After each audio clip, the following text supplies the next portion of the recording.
Hi guys, Lilith70 again on Love Bytes Hard. Thank you so much for joining me again this week. Sorry for the absence last week. You know, shit happens, like losing the internet for a full day. Anyway, today is a very, very special day. It's a day I get to talk about my very favorite topic of all time, and that would be my partner, Gryphon. He is kind of a guy, huh? I figure it's perfect timing, right? Because I'm here to tell you all about, marriages and relationships and who the hell am I, right? Who died and made me the queen of all things love? Well, the good news is nobody died so far. But I also have no illusions about being able to make all relationships work out. I can, however, share my wisdom, experience, insight, and maybe I can help you with yours. So the story begins, actually, obviously, before I met Gryphon. This is my third marriage. The first one was to an abusive alcoholic, addict, which produced 2 children. Now, it took me years to figure out that it was an unhealthy relationship at all because, you guys have heard me talk about your legacy software, right? Well, I had a whole bunch of it. Lots of real world experience. Tons of malware was installed there. I'm still sorting out some of it. And the second marriage was obviously going to be better. In a lot of ways, it absolutely was. But it was also fraught with a lot of illusions about what should be on both of our parts. He was an indoor pet, Obviously, I knew more the next time than I did the first time about healthy relationships, but I had a lot of really, really bad scars, a lot of actively bleeding wounds. And so this marriage produced 3 children, one of whom died. And you remember a couple of weeks ago, I mentioned how disparate grieving styles can really tear up a marriage. Real world experience. So there it was. I was on my own for quite some time. Single mom, 4 kids, just to sweeten the deal a little bit. My youngest developed a severe and debilitating form of epilepsy called Lennox-Gastaut syndrome. You can look it up. On the scale of 1 to, oh my God, this sucks donkey dick severely. As far as how bad it was pretty much off the charts. So LGS comes with multiple daily seizures, multiple types of seizures, severe developmental delays, which kind of took the pre-existing autism and shoved it into the nonverbal category. Definitely not super times. And that very specific type of stress, made dating and building relationships really, really hard. At one point, I had about 12 first dates in a row with no second dates. Now, I did have a few slightly longer dating stints. There was the one guy who assured me that it was totally in his budget to get my tubes untied so that we could have a family together because, no, I may be a great mom. I mean, I guess I'm okay. But I got that fixed for a reason. I mean, like, for reals. Oh, and then there was the guy who, I'm way ahead of myself. And then there was the, sorry, excuse me. And then there was the guy who, and this is an actual ex, who roofied me because I guess he had an alleged fetish caused by severe childhood trauma. Yeah. Oh, and then there was the guy who had this temporary medical condition and no insurance. And I talked the doctors into helping him out, and he got this diagnostic procedure anyway, which was uncomfortable. And he spent the entire time cussing and screaming and trying to throw hands at the doctors who were, again, giving him a favor. Yeah. lot of malware I had installed there. A lot of redirection, misdirection. we're not going to talk about the ladies because I'll just get depressed. The good news is I didn't date any of those yahoos for very long. I didn't date actually anyone for very long, between having an utterly broken sniffer for relationships and crushing depression, which was in part, I'm sure, caused by having an utterly broken sniffer. And obviously neurological imbalances, PTSD, caregiver fatigue, dealing with the youngest in his condition. I was just a chronic hot mess of messiness. And yet, you know, still had this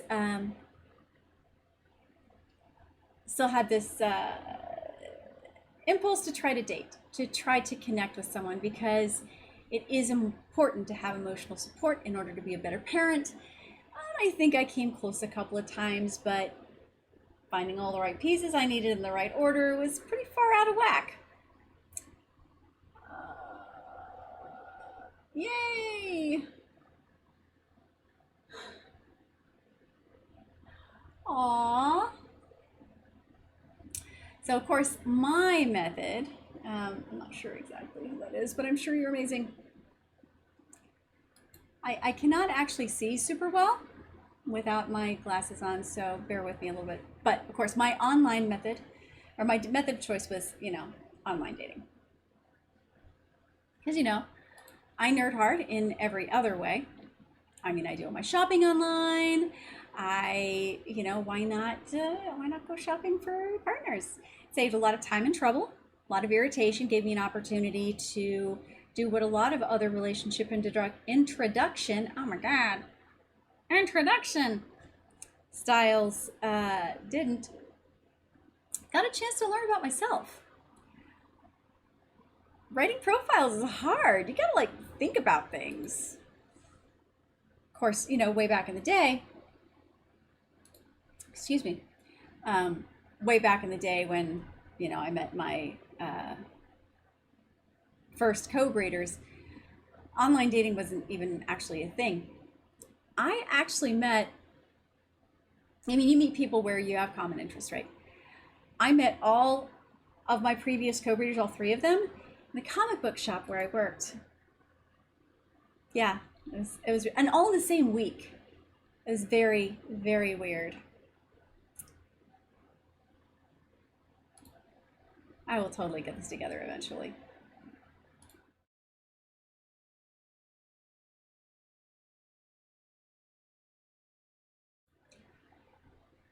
So I put a reasonable amount of effort into my online dating profiles over a period of time. You know, figured out what worked for me, what didn't. And of course, I was on OkCupid mostly. I really like the weighted percentages because I could see directly what my matches were and what we agreed or disagreed on. Like a 90% match could be great, but if we like the same movies and we like the same fandoms, but he thinks gay people suck the bad way, yeah, we're gonna have a bad time. So usually when I saw somebody that I had a good match with, like 90% or better, 92%, 93%, and they filled out more than like 50 questions, you know, I check out their profile a little bit and, you know, kind of see what they look like and kind of see like, you know, what they were into and if they actually like, you know, wrote things, because a lot of people don't. They just, let me tell you, I'll write more later, I don't know what to say, deleted. But then this guy kept showing up on my freaking feed. Now, our compatibility percentage actually started out in like the high 80s. But every time he came up on my matches, that number got higher and higher, and that's not super unusual because people answer more questions or they go back and revise their answers. And over a few weeks, you know, I looked at his profile a couple of times, just kind of passing through. But, you know, he updated and my interest grew, and you know what I mean? But come on, look at the guy. I mean, he's adorable. He's probably totally full of himself. He's got women beating down. There is no way he's going to be on here for, like, he's tall, he's nerdy, he's handsome, he's smart. No, he's not hanging around. But then I got to be 2 weeks, and then 3 weeks, and he's still there. And I'm like, all right, so let's dig a little bit deeper. And I saw this picture. Look at this guy. Okay, he's wearing a freaking Elmo hat, and he has like the sweetest, goofiest smile, right? And anybody who's willing to be that honest and that fantastically silly in a public profile cannot possibly take themselves that seriously and gets like 14,000 cool points. I mean, he's so far ahead of every single smoldering, sexy half smile. And then there was this one. Okay, just to be clear, these are actual full-on digigrade stilts that he made, and he's just as a freaking satyr. And as we all know, I'm a pansexual. Fine, what the hell? All right, so here's the thing about me. I'm sure you figured this out. I'm a little bit verbose, okay, but not entirely without purpose. I mean, I might babble here, but not, you know, directionless. So I go through his profile, and I picked out like some things I really liked about him. And I, you know, there was a lot to work with. It was really cool. So I start going through his profile, and I start putting together a message, and I throw in a couple of jokes, and I message some things about, you know, timing and when we might be able to chat, and then at that exact moment I get a fucking message from him. Are you kidding me?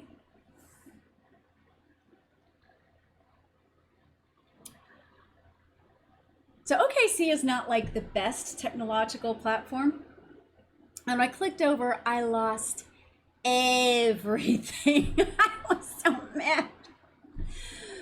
But the message he sent me was thoughtful, well written. He made it clear that he was not a writer, but he really wanted to get to know me as a person, that he wasn't just checking to see if I was DTF. And I don't think that was actually a phrase that anybody used back then, but you get what I'm saying. But the biggest thing is that we both had this movie mentioned in our profile, The Man from Earth by Jerome Bixby, and he wanted to know why I liked it enough to list it.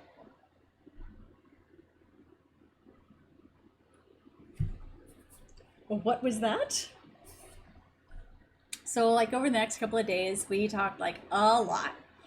And we talked about a lot of different things, got a little flirty. Now understand I'm absolute rubbish at flirty, but it actually came pretty easy with them. And we tried to work out a time when we'd be able to see each other, because, you know, we both got the kids and they both got the needs. And we thought maybe it'd be like the next weekend. Oh wait, no, you know what? Monday just opened up. Oh wait, I think by Saturday just, you know what? How about Thursday? How about tomorrow? Is that good? Sold. So here's another. Okay, there's a lot of weird little things about me, but one of them is that I have a couple of different types, well, a few different types of mild synesthesia. One of them, which is going to be important later, is that I get a sense of someone's flavor, as in some people taste like beef stew, some people taste like lemon icebox cake, some people taste like cheese that's gone off when I make skin contact with them. You know, it's like shaking hands, touching arms, stuff like that. I don't really like touching people.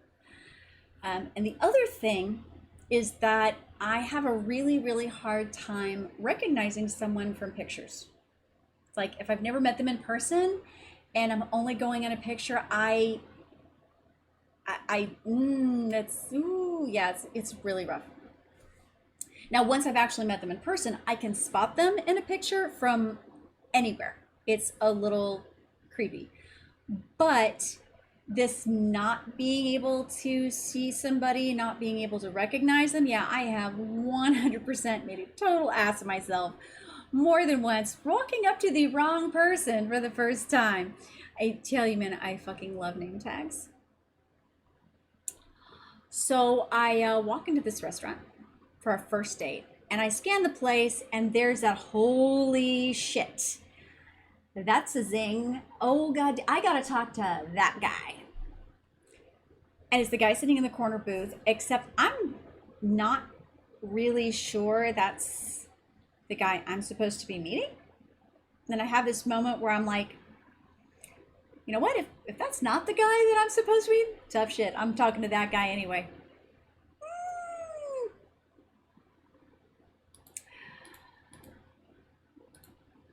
I got like super self-conscious, and I realized that I had drawing ink still on my hands, and I started getting really freaked out that my skirt might be too short to get the wrong idea, and that I could like weaken the knees and my stomach went, and I'm like not even sure I can eat anything, and I'm just, oh, but shit, I gotta go talk to that guy.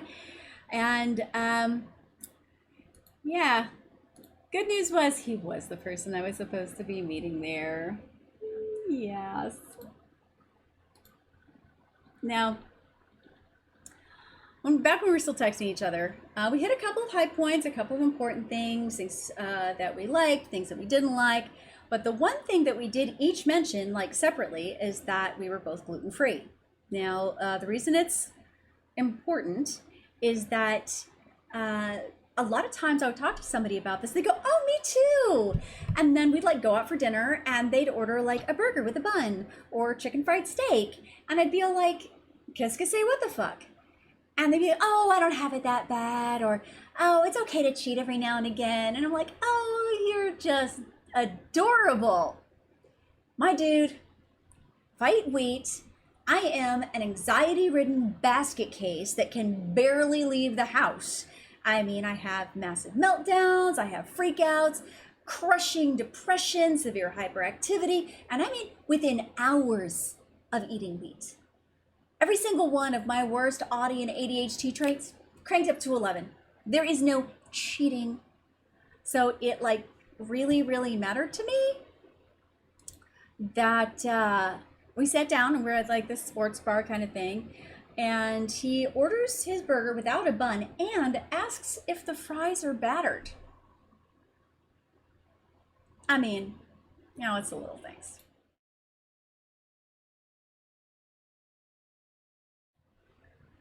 So I have some pretty strict rules, had some pretty strict rules that I followed in the course of my dating life. The first was that I had a very strict 6 week to 6 month called leasing policy, wherein I don't want to meet your children. I don't want to meet your kids. And I don't want you to meet my kids, minimum of 6 weeks, maybe longer than that, because the third worst thing in the whole wide world is to meet a kid and fall in love with them and find out that the parent is an absolute shitheel. The second worst thing is to absolutely fall head over heels for somebody and find out that their kid is an absolute fucking shitheel. And the first worst thing is if my kids meet that person, get attached, like them, see their good side, and then I find out that they're an absolute shitheel, and I have to explain to my kids why the guy that they like, or the girl that they like, or the friend that they have can't come over. Fuck that. Another thing is that if somebody doesn't want to spend time with me or make time for me, that's on them. I got shit to do, man. I always have shit to do. I'm not putting my life on hold for some bitch who doesn't know how to pick up text or answer the phone. You know what I mean? And yet another other rule is if you don't want to be with me, cool. I mean, no pressure. My job is not to make you like me or to pursue a relationship that you don't want to be in. You want to break up, cool. That's it. No takesy backsies. Well, fuck. So, first, Griffin and I made a date to hang out on the morning of the 4th of July before he took his daughter to this annual watch the fireworks thing. And this was roughly a week after our first date. Things were going pretty amazingly. We'd met a few times, you know, between those 2 days, except that when it was time to meet up for breakfast, he didn't answer the phone, he didn't call, he didn't text me back, and I was crushed. Like, I have never in my life actually cried over someone like that. Like, and it's been like a fucking week. You know, I had to call my whoopee and have him talk me out of the depressive tree. Whoopie's like an emotional, supportive, non-sexual lover kind of thing. And God, my brain took me to every stupid place you can ever imagine, and it was extremely uncomfortable. But it turned out he's just a really stupidly, insanely deep sleeper. And yeah, see, there you go. And he was naturally nocturnal and totally would have answered the phone if he had heard it through his abyss of sleep. Right? And when he finally did answer, he invited me to pop over to that place where he's taken his teenage daughter to see the fireworks, because they did this all-day camp out thing. And he assured me that we would run into them at all, that she was going to be with her boyfriend all day. And yeah, no. Are you kidding me? I know teenagers, I know what this is going to be like, and it's just like this no meeting kids policy. It hasn't even been a week, and before like this thought can formulate, I am dressed, I'm in the car, and I'm on the highway. And it just got weirder from there. So, you know, of course I met his daughter, and she was fucking amazing. And, you know, I met his mother, and she's fucking amazing. And I met his sons, and they're freaking awesome. And I'm like, what the fuck, man? I see how it's gonna be. Fine.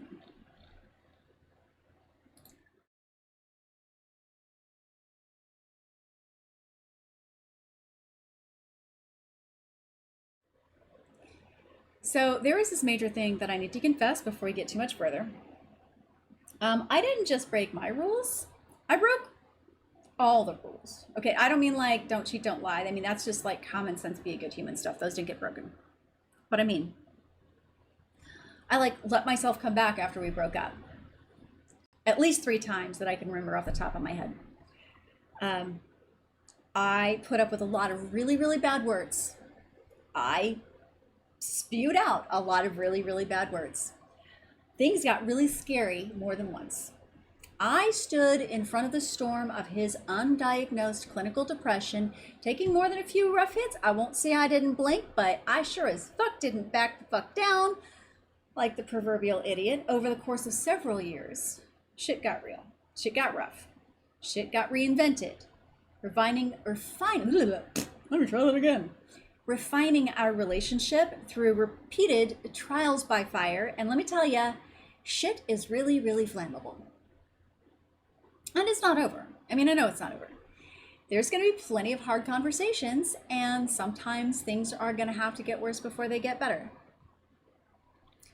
So why the hell did I put myself through all that? All right, better question. Why the hell did I put him through all of that? Because that's an important question. Anytime something goes wrong, there's equal culpability. And it doesn't mean, well, you fucked him up as bad as he fucked you up. No, it's where did your patterns bring you that you responded in a way that didn't take you in a different direction, that didn't allow for discourse, that didn't allow for de-escalation. Sometimes the person's just fucking crazy and you need to GTFO. But if your sniffer is broken or you're seeing things through the wrong lens, you're not necessarily going to notice that. Luckily, I have had years and years and years of examining this exact question to be able to have an answer. About to get a little personal. So, give me a second.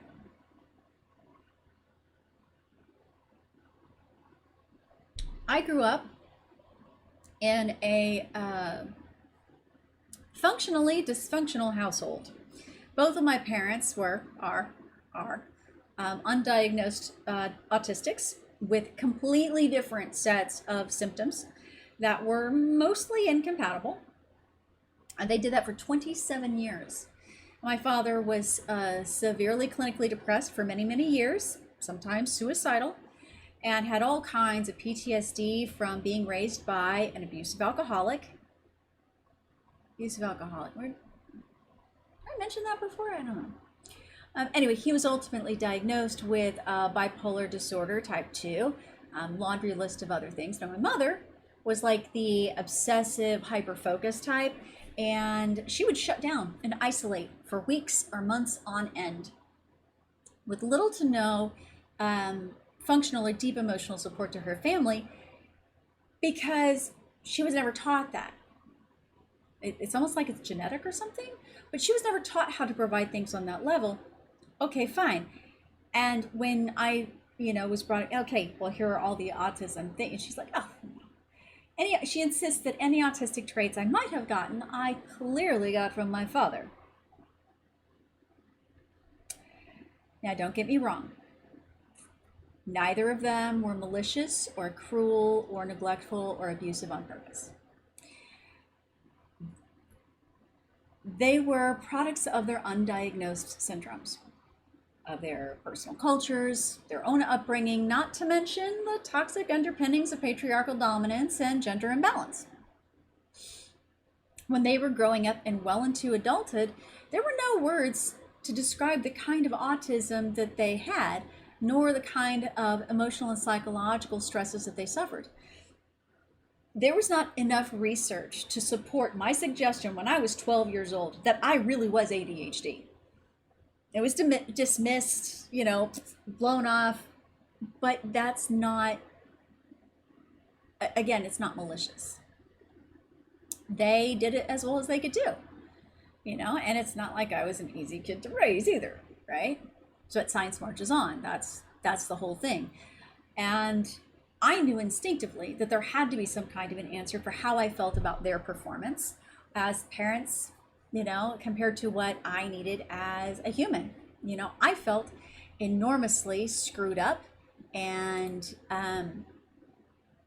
wrong-headed, and I had a lot of failed relationships, and for a lot of different reasons. And as testament to all the positive traits, I didn't have as a kid, it just littered line of bodies. And so as I pursued my own therapy, and there was a lot of therapy, I learned more and more and more about the difference between malice and chemical dysfunction and abusive behavior versus meltdowns, dishonesty versus misinformation. And I learned about grieving and about forgiveness. I learned about the 5 love languages and the 7 words for love, and how to demystify relationships of all types. And then there's this guy, StGryphon, and immediately I see all the all the hallmarks of PTSD and clinical depression. But he's also got like this compassion and this character and this self-aware confidence that was just enough that I felt comfortable with it. Now, another funny story, going back to the whole synesthesia thing, this is important. So back from the beginning of our relationship, I hate being touched. I especially hate being touched when I sleep. Any partner, dating, spouse, lover, whatever, if they're sleeping, involved, enormously difficult for me to get to a point where I could, fall asleep. If I was living with someone, it was all like, okay, that's your side of the bed. This is my side of the bed. The cuddling has been completed. GTFO. A lot of this, I think, had to do with the touch taste no, I can't even say the word. Synesthesia. Especially towards the beginning of the relationship when it's strongest, but a lot of it's just sensory overwhelm because there's not a time that ever stops being a thing. And if I'm not living with a person and they want to do the fall asleep cuddle, oh my God, I cannot stand it. I have to wait for them to fall asleep and then either go sleep on the couch or sneak out at 3 o'clock in the morning or whatever. And it kind of, if they go to sleep while touching me, it leaves like this tactile echo, you know, like you can still feel when you've been chewing on aluminum foil long after you've taken it out of your mouth. Oh my God, oh, that's, you know, I'm thinking right now, oh God. And I can't just shrug it off and let it go because it just builds. I just have to get the fuck away from them, you know? And it has nothing to do with them as a person. You know, I'm mostly sure, but it does have a big impact on how well I can consider them as a long-term partner. So the first night that I stayed over at Gryphon's house, we had a very lovely time. And then he does this full body octopus level cuddle, and I'm starting to flip the fuck out because I'm like, oh my fuck, how the fuck am I gonna...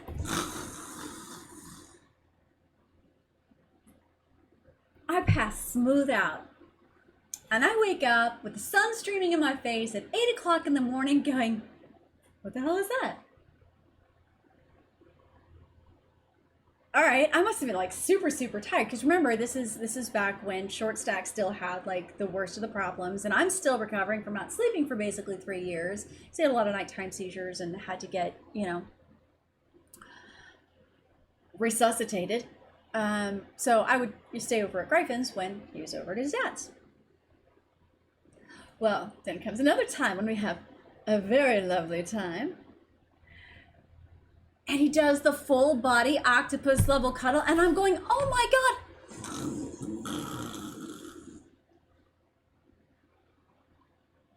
Fucking what? Oh my God. And I had to like really think about this, like hard. So in terms of emotional response, okay, there's like all these little pieces that I've experienced before, okay? So like, immediately felt an attachment to a person. You're my human now. Okay, great. Not like this, but comparable. Okay. Never cried over someone, over a date, you know? And whenever I heard anybody's crazy ex story, and they don't have to call them crazy exes, but I just sort of categorize them all that way. You know, I'm like, okay, yeah, whatever. And I'm just looking for the other person's culpability because there always is.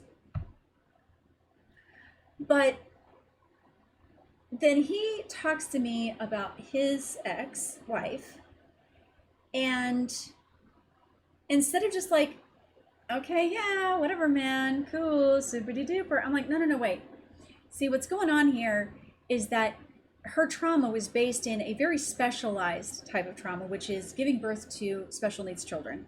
And you know, that type of birth trauma is extremely, it's not well understood. It's not well, you know, supported. And so this is probably what she was going through. And I'm explaining to him her position because that's something that not a lot of people know about and not a lot of people understand. And I can definitely see what kind of a shitstorm number it can do on somebody's partner. Real world experience. Because, you know, but I why would I do that? You know, that's a crazy ex story, but okay. I'm not a starter girlfriend, you know, not at all. I'm intelligent and I'm compassionate and I'm kind, but I have a lot of like advanced needs. You know, I need someone with emotional intelligence and experience, and they need to own their own things. They need to have their things that they do, but there needs to, and you know, some overlap with things that I like, you know, be the right kind of kinky, but not over the top. They need to know what equality looks like and be willing to share tasks and responsibilities, but also respect my level of independence. It goes on, you get the idea. Nothing about Gryphon was the same as anything I'd experienced before, not even like taking little pieces from different good relationships and putting them together, or the good parts of past relationships. And I'm gonna try to get through this next part without crying, but I make no promises. Because I took a step back and I'm like, why am I falling asleep in this guy's arms when it's never been able to happen before? And I realized, I'm totally gonna cry. Don't make me cry. Maybe I'm the crazy one? You don't fucking say, really?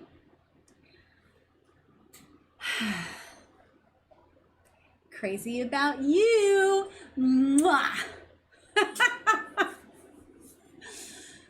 The thing was, why was I able to fall asleep with this guy? And it's because I was home. Now, this warrants explanation. See, most people think that home is like the place that feels the safest, or where no one judges you and everything is perfect. And that is fucking stupid. It's unrealistic, it's a bullshit fairy tale, and it is a recipe for disaster and disappointment every time, because humans don't work that way. Home is where and what your heart is. And my heart is fraught with turmoil and scars and wounds that never heal right. My heart is never going to be content if there's not a battle to fight. Which means if you think your demons are done and safely locked away and you're never going to unpack them and share them, then I don't really have a lot to offer you. But if I can help you battle your demons, that's cool. I also want you to help battle mine, because that's only fair. My heart is aggressive compassion and burning down systems that no longer serve us and letting people make their own mistakes, but also having a secret backup plan ready just in case. My heart is not peaceful and calm. It clangs with the noise of weapons being honed and sharpened, and armor being repaired, and also plows being made for digging massive gardens. Mary had a kitchen in her heart. Mine is a Viking village. Now here's another part I'm going to try really hard to get through without crying.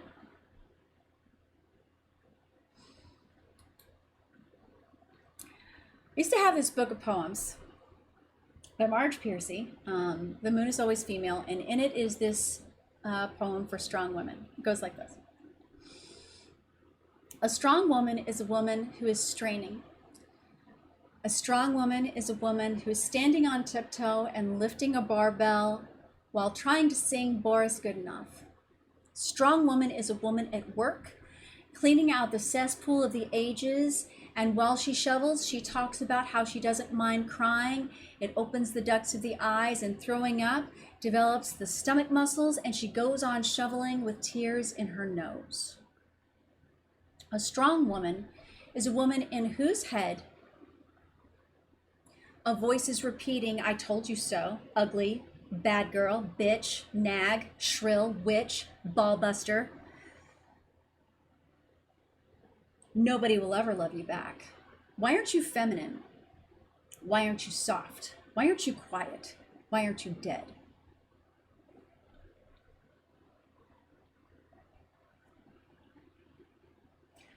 A strong woman is a woman determined to do something others are determined not to be done. She is pushing on the bottom of a lead coffin lid. She is trying to raise a manhole cover with her head. She's trying to butt her way through a steel wall. Her head hurts, and people waiting for the hole to be made say, hurry, you're so strong. A strong woman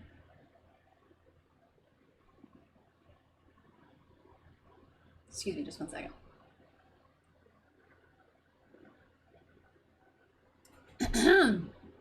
A strong woman is a woman bleeding inside.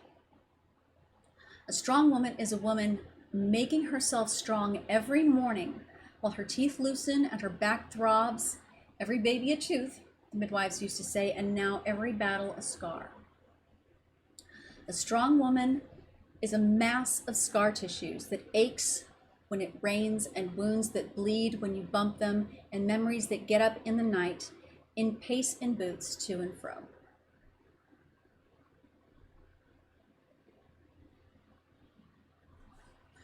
A strong woman is a woman who craves love like oxygen, where she turns blue choking.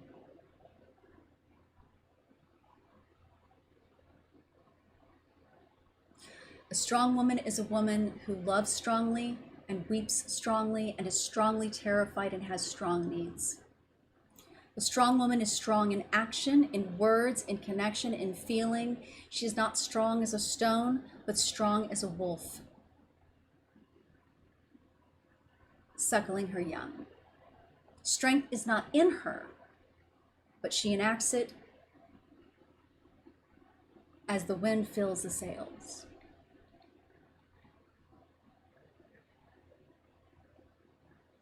What comforts her is others loving her equally for her strength and for her weakness from which it issues. Lightning from a cloud. Lightning stuns. In rain, clouds disperse. Only water of connection remains. Excuse me.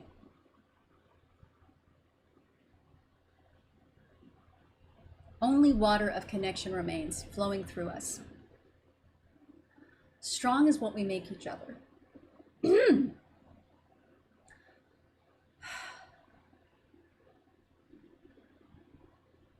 Until we are all strong together, a strong woman is a woman strongly afraid.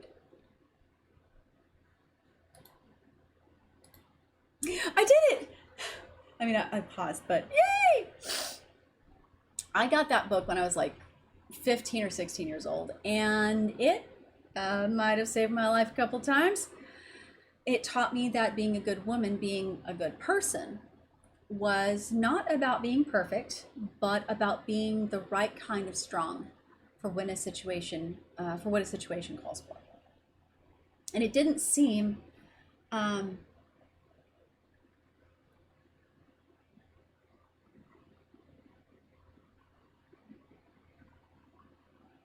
nice. A knight in shining armor never had to prove their mettle. That is too true, because if it's shiny, he hasn't been battling. Knights in shiny armor, just a little aside here before I go on, because I can't read the whole thing just yet, but a knight in shiny armor, and we're going to get into this more when we talk about toxic masculinity, is usually somebody who just wants somebody to sit around and polish their armor, which is to say stroke their ego, but never necessarily have any, they don't necessarily have any substance, because again, if your armor is shiny, you've never had to use it. All right. So the weird thing is that, an unfortunate thing is that it didn't really seem that Gryphon had ever gotten the benefit of being accepted completely and truly for who and what he was. And it also seemed like he wasn't allowed to accept all of the parts of himself for himself, but he wanted to. He knew that there was something off in his head, and maybe it was the toxic masculine culture or the stoicism of patriarchy, whatever. It never let him examine long enough to heal, but he wanted to. Now there's this other weird little synesthesia I have. I call it one of my superpowers, that I can taste when someone is being honest.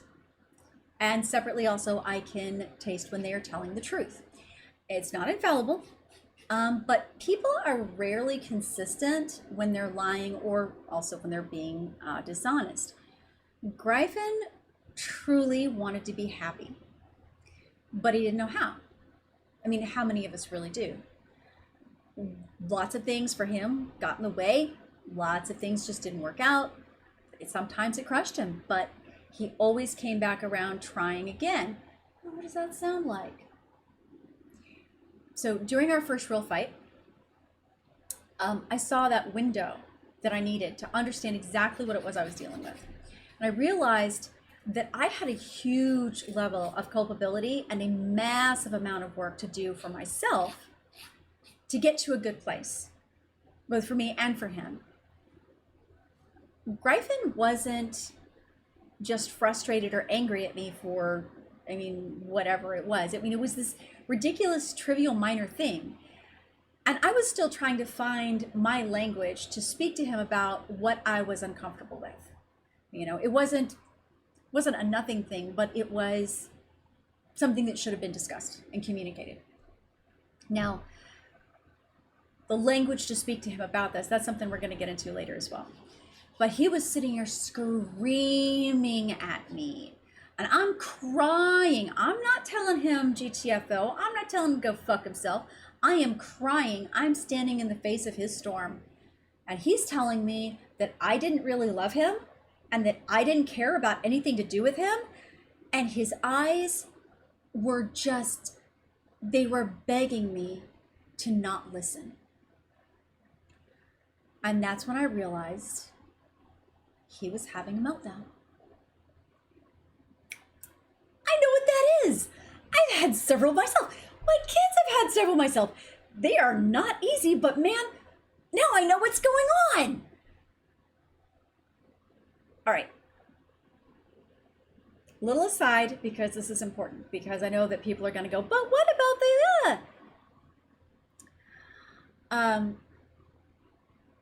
if a person gets aggressive over a control issue with someone else, they're trying to control another person because that's what they've been trained to do by the patriarchy, or they're narcissists, or whatever, you know. They will scream and they will yell and they will be violent, directly or indirectly, to make that other person do what they want them to do, okay? And usually it's about drawing them closer and making them do the thing, establishing more control. And this is the hallmark of abusive behavior for the most part. This is what we call a control tantrum.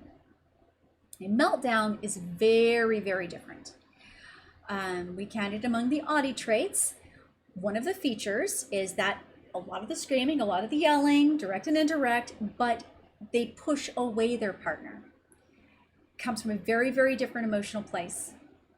For a lot of people, having a meltdown is an uncontrolled state where whatever emotion is bubbling up is, it just pretty much has to run its course. It's completely irrational. You cannot argue with it. And here's the kind of sucky living in our society part. We'll get to that later, sweetie. But yeah, that comes into control tantrums. Being petty and unnecessarily vindictive is a control tantrum behavior, yes. But here's the thing. If a person doesn't know anything about meltdowns, if they're having one, they will actually think that the gob that's coming out of their pie hole is the real truth, that they're just unleashing it finally. When really it's just extreme misdirection talking. When you have intense emotions, but you don't realize that but you don't realize that they're the result of overstimulation or overstress, too much stress, things like that. Your brain is like freaking out, trying to balance out, trying to burn off this extra charge, and it just latches on to whatever is around it that may or may not actually be even related to the thing that you're upset about.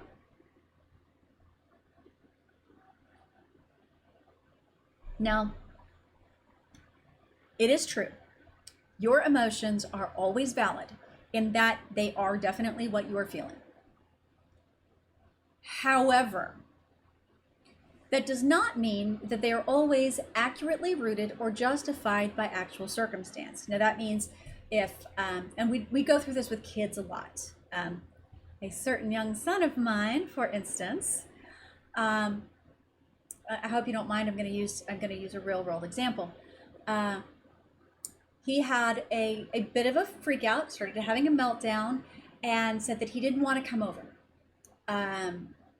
Because he's schooling here during the week, so that I can help him and things like that. And once he's here, he loves it. You know, he has a great time. We've got the VR, we've got, you know, lots of things to be entertaining and stuff. And he came up with a laundry list of things that were just the worst, none of which actually held up to scrutiny. And it's because while this emotion, he was feeling this anger, and we had to break it down and understand it more. What he was really freaking out about didn't have anything to do with that. It's what a lot of Audis have, a lot of ADHD has, and it's called transition anxiety. And if you don't understand and don't prepare yourself for having transition anxiety when you know you're going to transition, you get upset and you get freaked out and you just latch on to whatever you can. It's We all do it to some degree or another. So part of emotional health, building emotional health and building emotional intelligence, is being able and being willing to examine where your feelings come from, not taking the first answer as the final answer, and redirecting your impulses into a healthier range. I had to learn this really, really hard. So I don't pretend like it's easy. So all of this all put together means that if somebody has meltdowns, but they were never taught or even told what a meltdown is, I mean, this is kind of new in psychology circles even, then, and they don't know what the difference between a meltdown and a control tantrum is, then if they get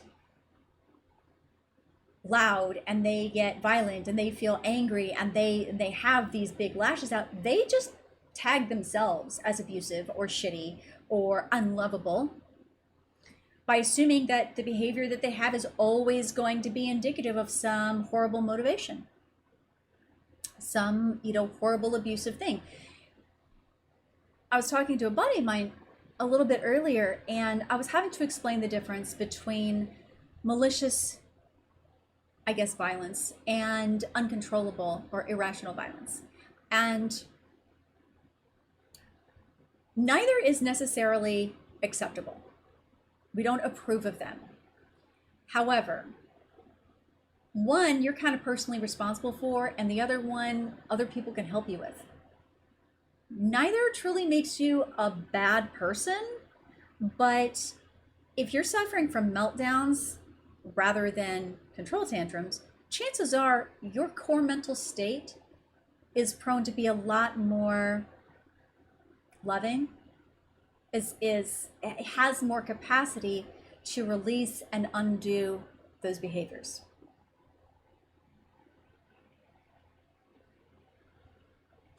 So if somebody has been programmed or has been taught that, all abusive behavior makes you unlovable or makes you unacceptable or whatever, then, they don't see themselves as anything besides that. Having a meltdown does not mean you're a naturally abusive person any more than self-harm means you're chronically suicidal. Wait, what? So another little aside. Super short, we'll get into it later.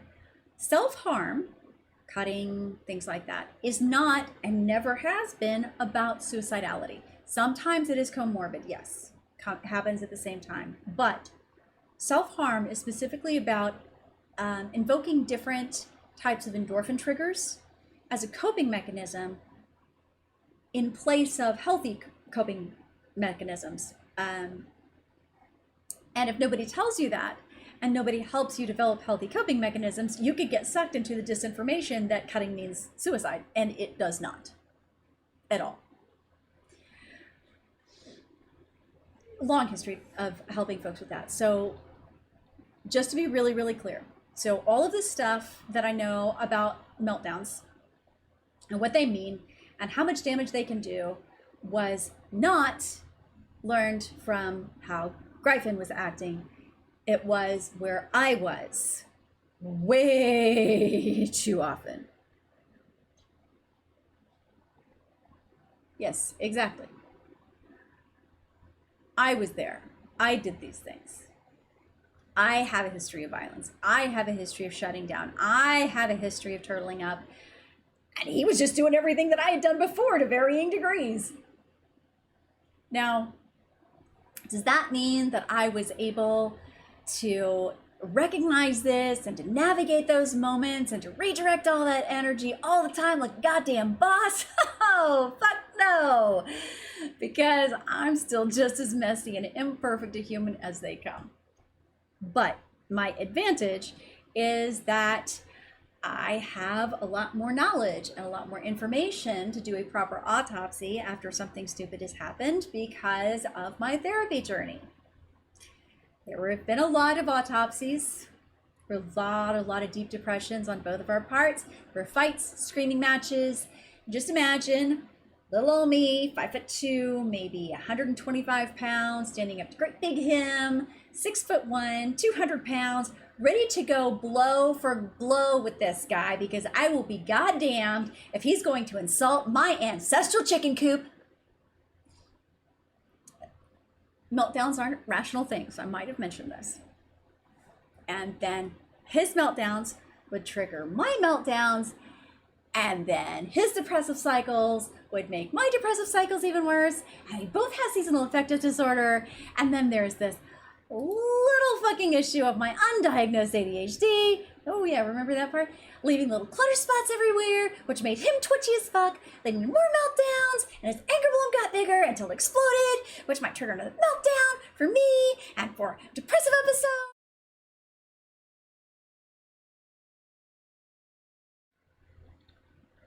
Before you get any ideas, why'd I go through all that shit? It was not because he is the one for whom I am destined. Because I don't believe in shit like that. And I mean, really, if I could experience home with him, I could probably figure it out with somebody else, right? And I mean, everybody has more than one zing. I mean, they're not the same twice, but you know, you can have more than one. And it really, none of it matters, because I chose to stay and work out this one. I will not lie. A huge part of this was my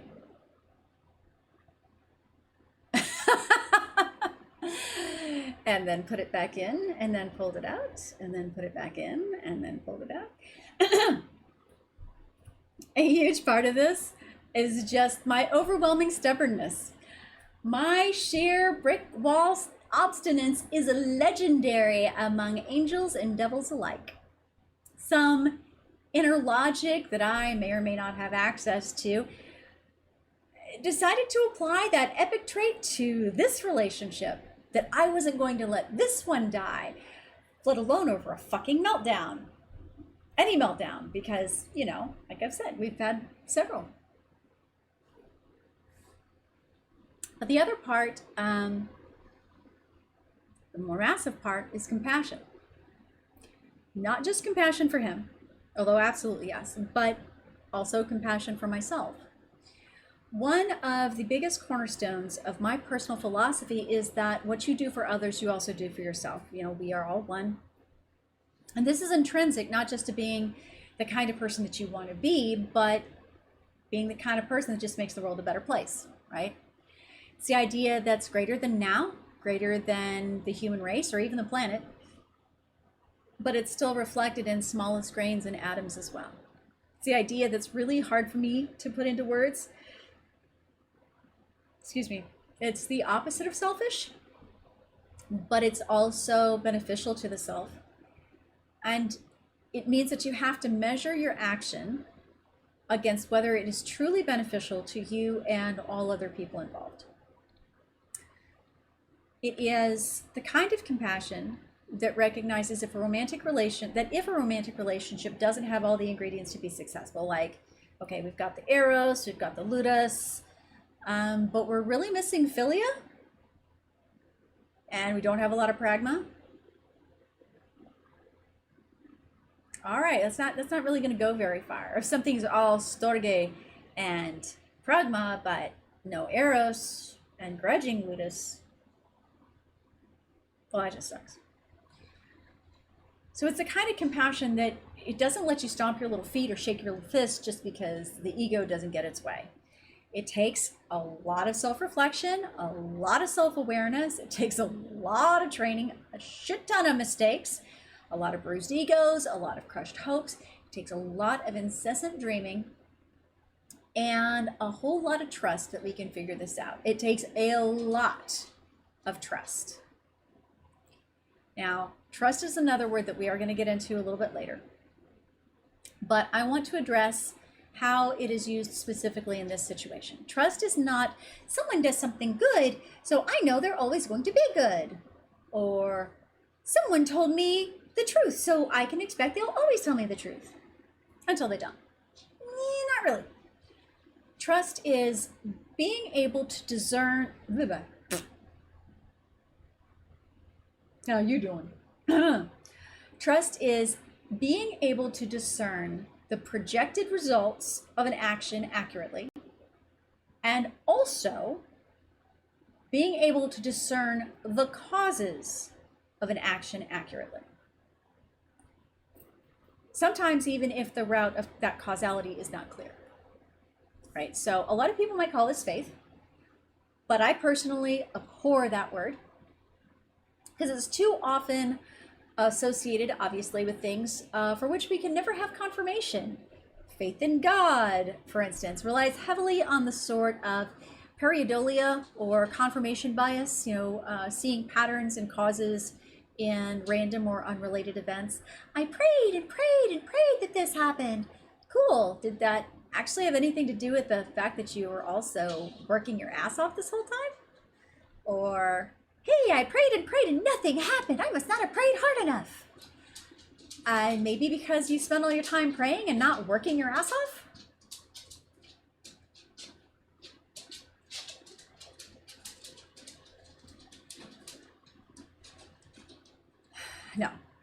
No. Trust is a far, far better word.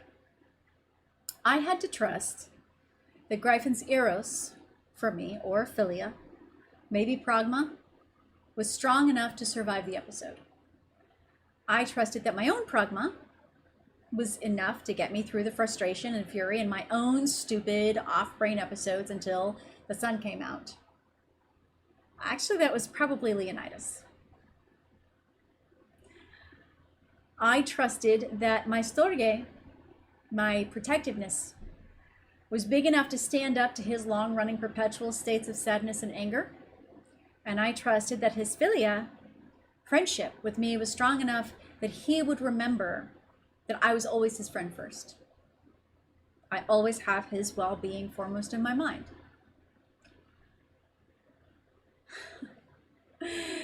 Leonidas is big as a house now. That meant if it turned out in true, honest, objective state that I was not good for him, truly, truly not healthy for him. Oh, it was Tank, doodaloo. Then I'd get the fuck out. I would willingly leave. That's it, done. But what about all the meltdowns and freakouts? Isn't that kind of indicating that you're not healthy together? I can see how you think that, but no, for two reasons. The first is that correlation is not causation. He'd likely have just as many meltdowns and freakouts with me as without me. They were probably going to happen anyway, regardless of who he was with, because they are an established pattern that was never corrected prior to us. The second thing is that quite often, the one that you feel safest with, safe from judgment, safe from rejection, is the one that you will end up working out the worst of your wounds with. That's why kids who are stressed out will be perfect little angels at school and then turn into bloody fucking terrors when they get home. It's because mom will always love them. They can unleash their directionless anger and panic and anxiety and stress on mom because she will never leave. But we're talking about children. As parents, it's our job to teach them better ways to handle their anxiety. Gryphon's anxiety and anger was not directed at his mom, or he wouldn't have survived to adulthood. It was unleashed on other people. Mostly people he was in romantic relationships with, but not exclusively. Those people did not have the trust of permanence from him or with him, nor did they know enough about his brand of anger to understand that it was a meltdown and not something shitty. And this is not dissing his exes, okay? Everyone has their own range of tolerance and experience.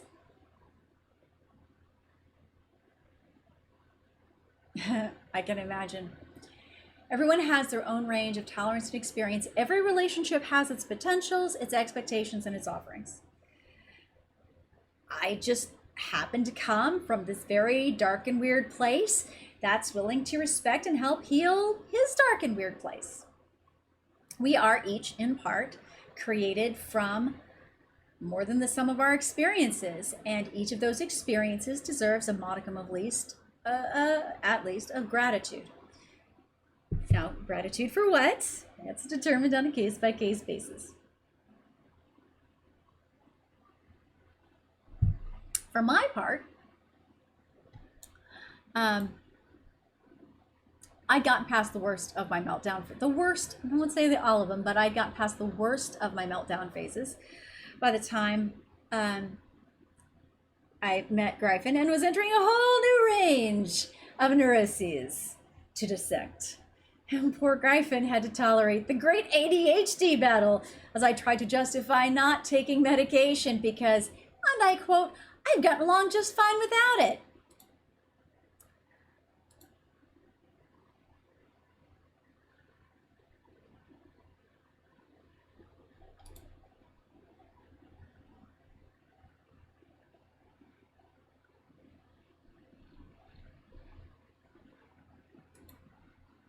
Yeah, I totally lost that one. By which I mean I won. Taking meds for the first time instead of relying on a pot and a half of coffee a day, which by the way doesn't work after a while. It was finally being able to watch a movie from beginning to end and remembering there was an actual plot. And I noticed that things needed fixing around the house before they became massive problems. I remembered things. My follow through on any given thing was no longer dependent on the completely bizarre and unpredictable whim of my hyperfocus. And for both of us, the cycle of seasonal affective disorder has probably been the hardest thing to keep a handle on because it tends to sneak up on us both. And our darkness feeds on each other until we forget that there are things like love and light and happiness and food. And every time it happens, we actually learn a little bit more about how better to battle it next time. Because we've determined there absolutely will be a next time. And one of those next times will be a winter when we are respecting our darkness instead of listening to the black dog lies. When we manage that, it will be easier to do the next year, and the year after that, and the year after that. Behind every successful relationship are a lot of very hard and uncomfortable questions. Sometimes those happen in whispers.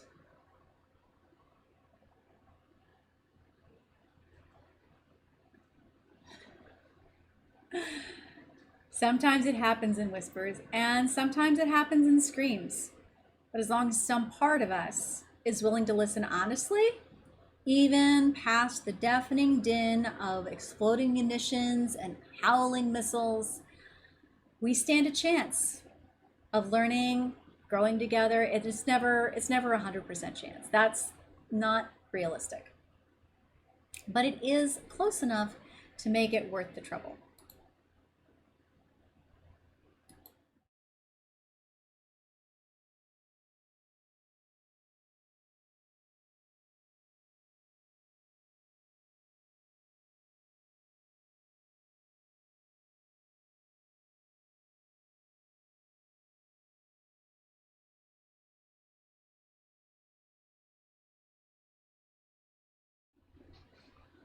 It was 7 years ago that Gryphon and I did the legal thing. Got married in his mother's backyard, intimate little wedding. About 20 or 30 people total, ourselves and our kids included. His mother walked me down the aisle, and it was his brother, Professor Charles Porterfield, who performed the ceremony. We wrote our own vows, 17 stanzas of haiku each to make sure that we were sharing equal time. I pulled out a little book with all the scribbled notes and rewritten pages. And then he pulled out about 50 feet of receipt paper he wrote his vows on. He wore the leather knee-high buckle boots we got for him at Friend Fair. And, oh my gosh. And I wore his mother's pearls.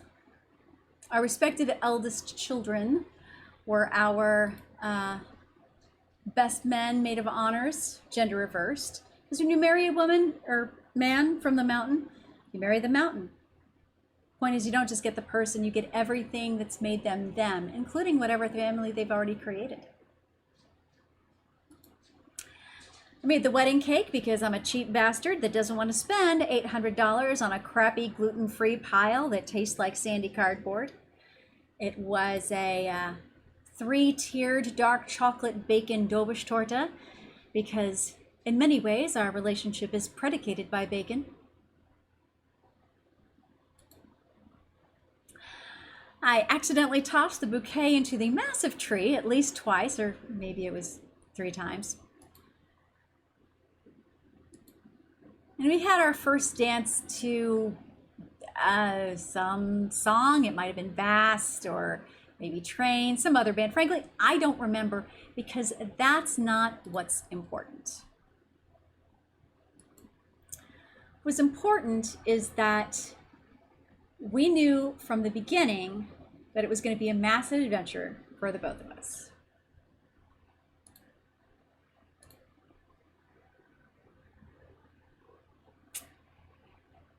It's not going to be some bullshit tiptoe through the tulips thing. It wasn't going to be some better days from here on out, or definitely not some happily ever after.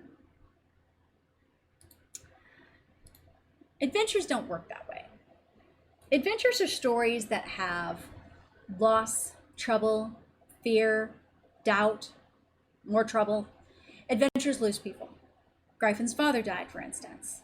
And I lost one of my dear friends, Jack, who was actually watching our original wedding 7 years ago. And adventures have doldrums. There's spans of dialogue. There's paragraphs of description. There might even be a little bit of little did he know, little did she know. Adventures even change between first-person perspective and third-person perspective. But you should never, ever let them slip into second-person perspective if you can help it. The hardships are what makes an adventure. Because it's the promise that the 5th act or the 3rd act or the 7th act, there'll always be a crescendo of joy and light and triumph. When your story is written for adventure, it's actually not uncommon for the first volume to center around the 2 main characters battling each other in all different ways, because the goal is to let that major climax at the end of the first volume culminate in these 2 main characters bonding on a level that makes them a cohesive team. And then in all the next volumes, they go through the hardship, they go through the battles, they go through the different times, but now they're standing back to back. They become each other's strength, they become each other's inspiration. They help each other become the best parts of themselves, and they heal each other's pain. They are 2 pillars in the temple, together in purpose and not redundant.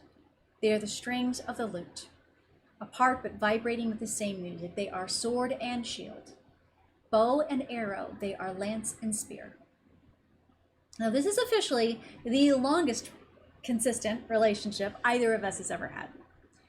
We're both fixed. So the 8 children that we've got together, it better be enough. We had 2 dogs together and a cat, though the bearded dragon does have seniority over me. I'm cuter, though, and a better conversationalist. And there are plenty of times I could have given up. My smarter friends probably think I should have. And there's no doubt that it's probably the same for him. I am not an easy partner. He probably should have left me at least a few times. But I think something past the stubbornness kept us going. And whatever you want to call that, eros, pragma, luck, I'm grateful for it. Sure. Our marriage isn't perfect, but it is perfect for me. I can't speak for him. but I have it on reasonable authority that he's pretty okay with it. There's still work to be done, but it's our work to do together. I love you, baby. Happy anniversary. Here's to 70 more.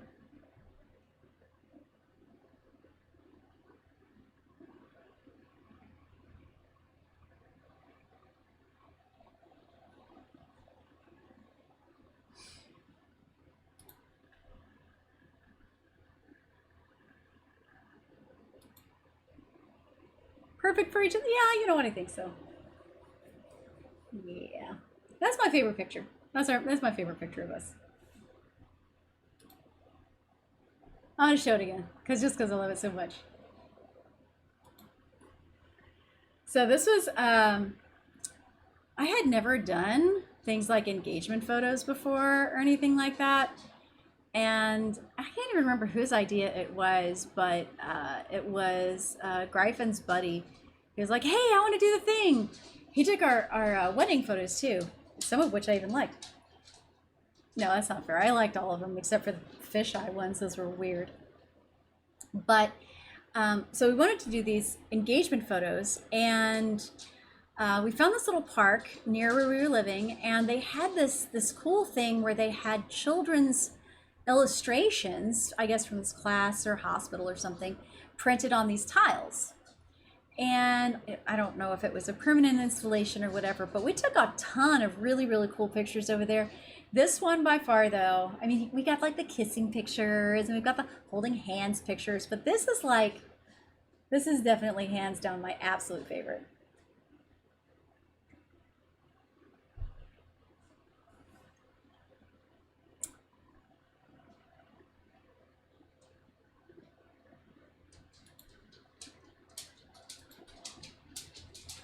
So I can only barely tell how many people are actually in here. I know you,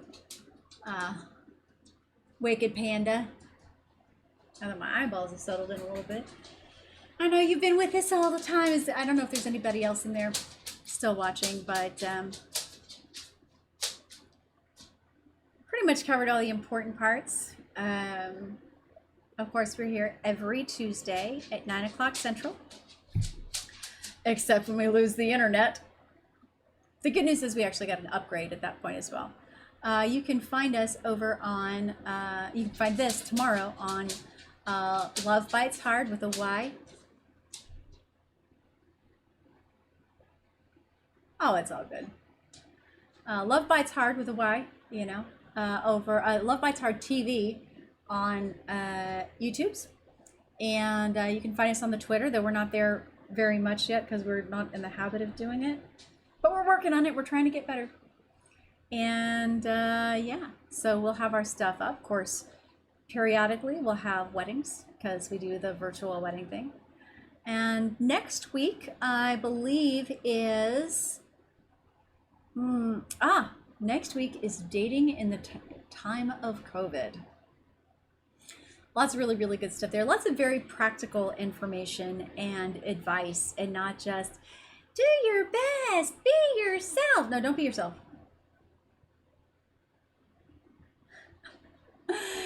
Don't be yourself. Unless you've worked really, really hard on yourself to be like a good person. And that takes effort. That takes work. All right? Just saying.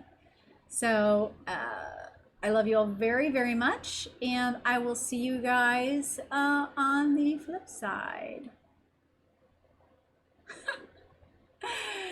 Never say never again. I was actually 2 weeks out from getting my never again tattoo when I met this guy. So, just saying. Mwah.